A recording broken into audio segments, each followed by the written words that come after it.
नमस्कार दोस्तों, मैं हूं श्री रावत और आप देख रहे हैं ग्राउंड जीरो।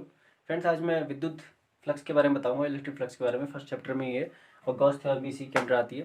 दोस्तों, इसमें काफ़ी कुछ सीखेंगे, सो शुरू करते हैं। बहुत इंपॉर्टेंट है ये। तो दोस्तों, सबसे पहले मैं बताता हूँ इस विद्युत फ्लक्स के बारे में। विद्युत फ्लक्स एक संख्या होती है। ये विद्युत फ्लक्स एक संख्या होती है कि जैसे मान लिया हमने कोई सरफेस, इसको कहते हैं गॉस सरफेस, गॉसस सरफेस। किसी सतह से किसी सतह पे जब हम इलेक्ट्रिक फील्ड किसी सतह पे जब हम इलेक्ट्रिक फील्ड में रखते हैं, इलेक्ट्रिक फील्ड में रखते हैं, तो आपको पता ही है, जब हम इलेक्ट्रिक फील्ड में रखते हैं तो इलेक्ट्रिक फील्ड में क्या चलती है? इलेक्ट्रिक फील्ड लाइंस चलती है। वो मैंने पिछली वीडियो में बताया आपको, इलेक्ट्रिक फील्ड लाइंस किस तरह से वर्क करती है। तो ये इलेक्ट्रिक फील्ड लाइंस जनरेट हो रही है यहाँ पे। जब किसी, मान लेते हैं हम, जैसे ये हाथ है, ये गॉस सरफेस है, ठीक है। इस पे जब इलेक्ट्रिक फील्ड लाइंस इससे होकर निकलेगी, इसमें हम जैसे इलेक्ट्रिक फील्ड में इसको सरफेस को रखेंगे, तो इससे जितनी इलेक्ट्रिक फील्ड लाइंस निकलेगी, उनकी जो संख्याएं होंगी, जो नंबर्स होंगे, वो हमारे क्या कहलाएंगे? विद्युत फ्लक्स कहलाएंगे। वो हमारे इलेक्ट्रिक फ्लक्स कहलाएंगे। इलेक्ट्रिक फ्लक्स एक नंबर्स है, संख्या 2 3 4 5। कितनी लाइंस निकलेगी इस सरफेस से, इस सरफेस से जितनी इलेक्ट्रिक फील्ड लाइंस क्रॉस होगी, वो हमारी इलेक्ट्रिक फ्लक्स कहलाती है। उनकी संख्याएं इलेक्ट्रिक फ्लक्स कहलाती है। तो इससे जब अगर ये संख्याएं हैं, तो इसका मतलब इलेक्ट्रिक फ्लक्स कैसी क्वांटिटी है? एक स्केलर क्वांटिटी है ना दोस्तों। एक होता है वेक्टर क्वांटिटी और एक होता है स्केलर क्वांटिटी। आपको पता ही होगा, वेक्टर के लिए हमें दो चीज़ें चाहिए होती है, डायरेक्शन प्लस मैग्नीट्यूड।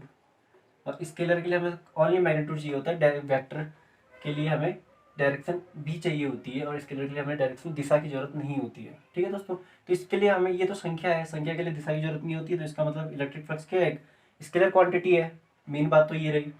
अब बात करते हैं कि इलेक्ट्रिक फ्लक्स बराबर क्या होता है। इलेक्ट्रिक फ्लक्स को हम फाई से डिनोट करते हैं। इसको कहते हैं दोस्तों फाई। फाई ई भी कहते हैं इसको, क्योंकि ये इलेक्ट्रिक फील्ड का फाई है। ये दो फाई होते हैं, एक मैग्नेटिक फील्ड का और एक इलेक्ट्रिक फील्ड का। तो अभी इलेक्ट्रिक फील्ड की बात कर रहे हैं। तो फाई ई जो है, ये मैग्नेटिक, ये हमारा इलेक्ट्रिक फील्ड का है। तो इसका ई डॉट ई, जो हमने इलेक्ट्रिक फील्ड इसमें जनरेट किया है, यहाँ पे electric field E dot del S. Del S कौन सा दोस्तों? ये मान लिया पूरा एस सरफेस है, तो इसका कोई छोटा सा पार्ट हमने मान लिया डेल एस। ठीक है दोस्तों। या फिर डेल एस मान लीजिए, या फिर इसको वैसे बुक्स में आपके डेल ए मान रखा है, ए डॉट डेल ए मतलब इस सरफेस का एक छोटा सा एरिया। ठीक है, ई डॉट डेल ए जो है इस सरफेस का एक छोटा सा एरिया मान लिया हमने। और इस छोटे से एरिया का और इलेक्ट्रिक फील्ड का जो मल्टीपल होगा, वो हमारा फ्लक्स कहलाएगा। ठीक है दोस्तों, ई डॉट डेल ए। ठीक है। अब मैं बात करता हूँ, ये तो सीधा, जब इलेक्ट्रिक फील्ड सीधी लाइन में चल रही है, मान लिया हमारे पास सरफेस कुछ इस तरीके का है और इसमें इलेक्ट्रिक फील्ड लाइंस यू में चल रही हैं, टेढ़े में चल रही हैं, है ना। तो इसमें जब लंबवत थीटा कोण पर, लंबवत थीटा, जब इस पर लंबवत हमारा परपेंडिकुलर थीटा कोण बनेगा इन लाइंस पर, तो हमारा ये नहीं होगा। ये तो होगा किसके लिए? सीधी इलेक्ट्रिक फील्ड लाइंस के लिए। फाई ई इक्वल टू क्या हो जाएगा? ई डॉट डेल ए। ये तो बिल्कुल सही है। बट जब लाइंस थोड़ा सा टेढ़ी होंगी और उनके बीच थीटा एंगल बन रहा होगा, तो उस टाइम पे हमारा फ्लक्स क्या होगा? इसके लिए जो हमारा फ्लक्स होगा, phi E equal to E dot del A. Del A तो होगा ही होगा, यहाँ पे जो डेल ए, छोटा सा हम डेल ए ले रहे हैं यहाँ पे, बट इसके साथ होगा कॉस थीटा। जो थीटा ये कोण बना रहा है, कॉस थीटा होगा। ठीक है दोस्तों, यहाँ पे भी कॉस थीटा होगा, बट यहाँ पे कॉस थीटा की वैल्यू कितनी होगी? 0 होगी। देन कॉस 0 बराबर कितना हो जाएगा? 1। तो मतलब हमारा पूरा फॉर्मूला बन जाएगा phi equal to E dot del A. ठीक है फ्रेंड्स, ये बताया मैंने फ्लक्स के बारे में। मैं फिर से रिपीट कर देता हूँ, फ्लक्स होता क्या है। फ्लक्स वो इलेक्ट्रिक फील्ड लाइंस की वो संख्याएं होती है जो गॉस सरफेस से क्रॉस कर जाती है। ठीक है, इलेक्ट्रिक फील्ड लाइंस की वो संख्याएं होती है जो गॉस सरफेस से क्रॉस कर जाती है। वही इलेक्ट्रिक फ्लक्स हमारा विद्युत फ्लक्स कहलाता है। ठीक है दोस्तों, तो ये वेक्टर क्वांटिटी होती है। इसके सदिश राशि, अदिश राशि के बारे में, तो ये एक अदिश राशि है, हिंदी में बता दिया मैंने। स्केलर क्वांटिटी है, अदिश राशि है। ठीक है। अब ड्राइव करते हैं कुलाम्स लॉ से, कुलाम्स लॉ को इलेक्ट्रिक फ्लक्स से। फ्रेंड्स, अब हम गॉस थ्योरम को कुलाम्स लॉ से ड्राइव करेंगे। ठीक है, मतलब जो हमारा कुलाम्स लॉ है, मैं यहाँ पे लिख देता हूँ। के लिए कूलम्ब्स लॉ हमारा है क्या है। पिछली वीडियो में हमने पढ़ा F equal to Coulomb's law क्या बताता है, 1/4 pi epsilon Q1 Q2 upon R square. ये क्या होता है हमारा, ये हमारा कूलम्ब्स लॉ है। ठीक है दोस्तों, तो ये जो हमारा कूलम्ब्स लॉ है इसको हमने प्रूव करना है गॉस थ्योरम की हेल्प से। ठीक है दोस्तों, अब मैं आपको एक और बात बता देता हूँ। इससे पहले इस डेरिवेशन को प्रूव करने से पहले मैं आपको एक और बात यहाँ पे बता देता हूँ। गॉस थ्योरम में जैसे कि हमने एक एक वो पढ़ा, phi E equal to E dot del A, just हमने अभी पढ़ा ये। दूसरी बात करूँ मैं, फाई ई जो फ्लक्स है उसका एक और फॉर्मूला होता है, फाई ई इक्वल टू ये होता है दोस्तों क्यू अपॉन एप्सिलॉन। ये जो फ्लक्स है, जो भी मैंने इससे पहले डायग्राम बनाया, ये जो फ्लक्स होता है, ये जिस वजह से जिस चार्ज की वजह से वो इलेक्ट्रिक फील्ड जनरेट हुआ है, जिस चार्ज की वजह से वो इलेक्ट्रिक फील्ड जनरेट हुआ है, उस चार्ज का 1/एप्सिलॉन गुना ये फ्लक्स होता है। फिर से बता देता हूँ, जिस चार्ज की वजह से वो इलेक्ट्रिक फील्ड हमारा जनरेट हुआ है, उस चार्ज का वो 1/एप्सिलॉन गुना ये फ्लक्स होता है। ठीक है दोस्तों, तो ये फ्लक्स का दूसरा फार्मूला भी है, phi equal to Q upon epsilon. बस फ्लक्स के ये दो ही फॉर्मूले हैं, इसको आपने अच्छे से याद रखना है। ठीक है, सो लेट स्टार्ट, हम करते हैं इसको। तो इसमें सबसे पहले हमने क्या करना है कि हमने एक स्फीयर ले लेना है, एक गोला ले लिया हमने। ठीक है, इस गोले पे मान लिया हमने प्लस क्यू चार्ज है, ये यहाँ से आर दूरी पर है। ठीक है, और इसका ये छोटा सा डेल ए हमने एरिया ले लिया है। ठीक है फ्रेंड्स, और यहाँ पे जो है वो इलेक्ट्रिक फील्ड हमारा जनरेट हो रखा है क्यू प्लस क्यू की वजह से। मैंने पिछली वीडियो में आपको बताया था अच्छे से चार्ज के बारे में और इलेक्ट्रिक फील्ड के बारे में। इलेक्ट्रिक फील्ड चार्ज की वजह से ही जनरेट होता है। ठीक है दोस्तों, तो प्लस क्यू की वजह से जो इलेक्ट्रिक फील्ड हमारा जनरेट हुआ उसका हमने ये डेल ए छोटा सा पार्ट ले लिया स्पेयर का। ठीक है, तो अब बात करते हैं कि किस तरीके से हमें चलेगा। तो सबसे पहले हम ले लेते हैं flux phi E equal to क्या होएगा, फाई ई इक्वल टू तो पहला फॉर्मूला लगेगा हमारा ई डॉट डेल ए। दोस्तों इसके और इसके इन दोनों फार्मूले, ये दोनों फार्मूले जो होते हैं ये दोनों आते हैं गॉस के थ्योरम में।